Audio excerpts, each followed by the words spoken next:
Hey ho Pop Gengs! Selamat datang di pertandingan hewan. Di pertandingan kali ini kita masih ada di kedalaman laut lepas, menemui monster-monster ganas. Setelah melihat pertandingan sebelumnya antara Megalodon versus Mosasaurus, kita mendapatkan penantang baru, Kraken. Makhluk mitologi lautan yang jadi dongeng menyeramkan untuk para pelaut. Apakah legenda dari Skandinavia ini bisa mengalahkan Megalodon, hiu raksasa yang pernah menjadi penguasa laut? Mari kita saksikan pertandingannya, Megalodon versus Kraken. Pertama, mari kita melihat kecepatan mereka masing-masing. Dalam semua cerita mitologi yang menceritakan tentang Kraken, sebenarnya tidak ada satupun yang menyebutkan berapa kecepatan Kraken secara spesifik. Tapi dalam cerita rakyat Eropa Utara, monster ini mampu membuat pusaran air besar di lautan yang cukup untuk menenggelamkan kapal, para pedagang, dan para petualang. Spekulasi dari cerita-cerita yang ada, Kraken bisa melaju secepat 40 km per jam, melampaui Megalodon yang hanya bisa bergerak dengan kecepatan sampai 18 km per jam. Pemenang untuk ronde ini masih Kraken, yang dianggap sebagai cumi raksasa. Nah, faktor yang mempengaruhi kecepatan adalah ukuran tubuh masing-masing. Mari kita lihat perbandingan ukuran mereka berikut ini. Untuk ukuran Kraken, hewan mitologi ini tidak memiliki angka yang pasti, maka kita mengambil angka yang paling bisa dijangkau atau realistis. Karena bahkan dari kisah kuno bangsa Nordik yang menyebar, saat tubuh Kraken mengapung, ia bisa terlihat seperti pulau kecil yang ada di tengah laut.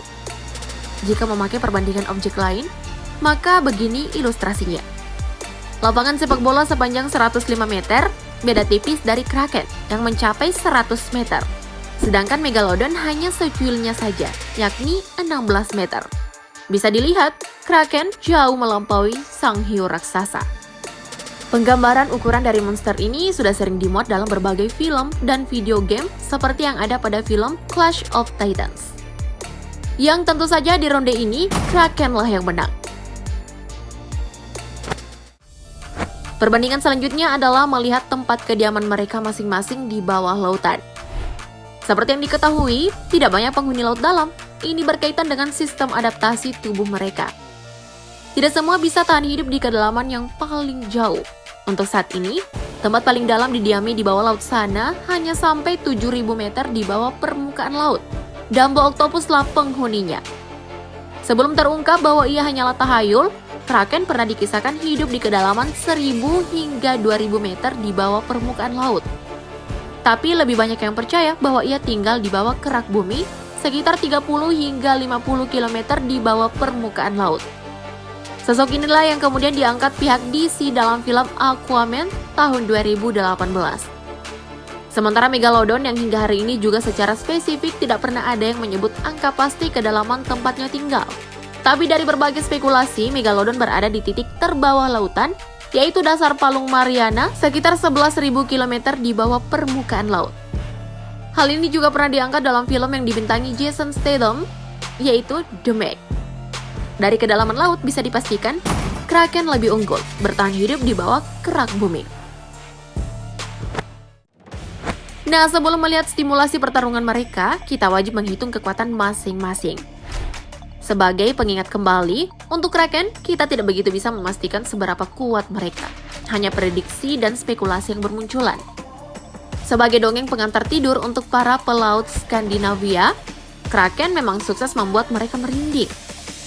Gaya bertarung atau cara Kraken menghancurkan musuh atau makhluk lain adalah dengan meremukkan mereka dengan tentakel, menggulung, lalu menarik kapal ke dasar lautan. Ilustrasi peremukan kapal perang di film Pirates of Caribbean adalah contoh terbaiknya. Tapi bicara soal angka, tidak ada angka pasti. Hanya saja, mari kita prediksi saja. Kita pakai ukuran torsi, atau energi dorongan yang dikeluarkan satu benda. Untuk satuannya, kita mengenal istilah Newton. Dan untuk meremukan sebuah kapal, butuh sebuah baja mencapai 1 juta Newton, atau sekitar 100 ton tekanan dari berbagai sisi.